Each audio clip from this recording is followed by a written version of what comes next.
One of the most talked about games of the weekend here, USC at Colorado. USC was number 8 going into the weekend.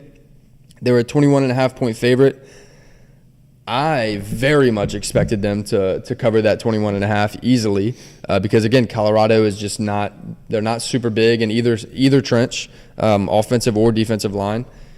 And they jumped out to a 34-7 lead with 3 minutes left before the half. It was about that time that I got the influx of text messages, saying that Colorado is just way overrated. I hate hearing that because let's talk about it. Their preseason win total was 4 wins. I talked about it last week. I'm going to do it again this week. Their preseason win total was 4 wins. They're at 3. They're 3-2 right now, 5 weeks into the season. They need 2 more wins to cover that. I think it was 4.5.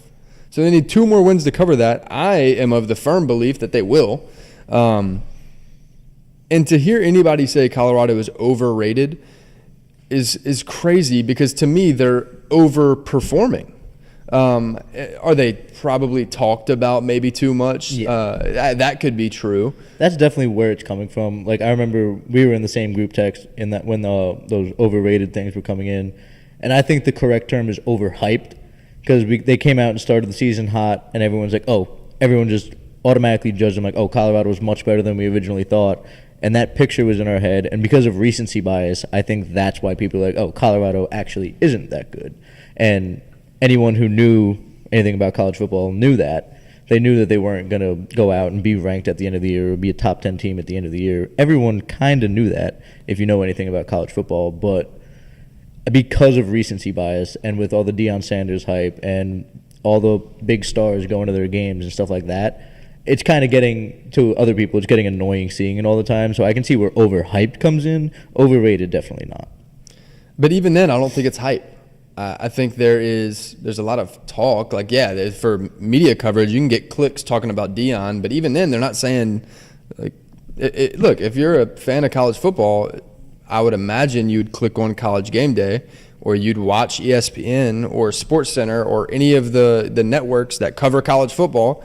And none of them were taking Colorado to beat Oregon last week. None of them took Colorado to even come close to losing by 7. So I think they're either perfectly rated or slightly underrated.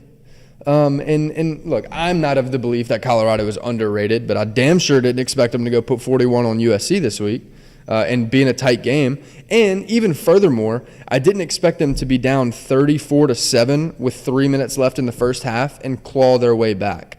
That was the most impressive thing I saw out of Colorado this week.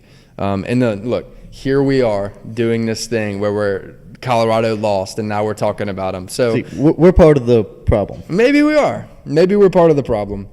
But it's not because I want to sit here and talk about Deion, and it's not because I want to talk about the last name Sanders for Shedur or Shiloh. It's because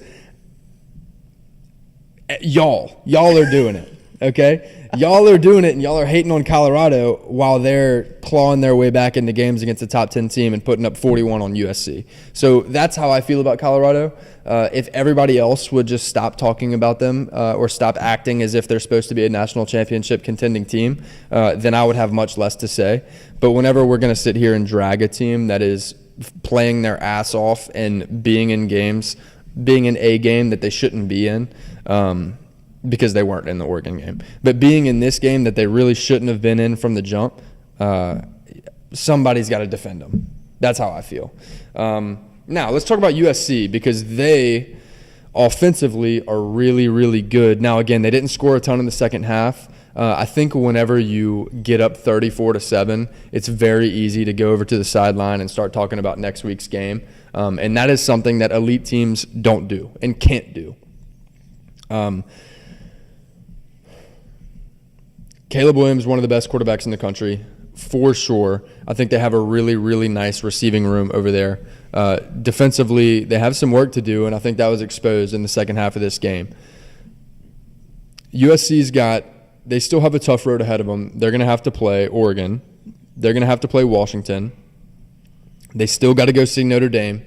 So they have some tough games coming up, and I like I like where USC sits right now, but I think their record could be taking some damage here in the near future.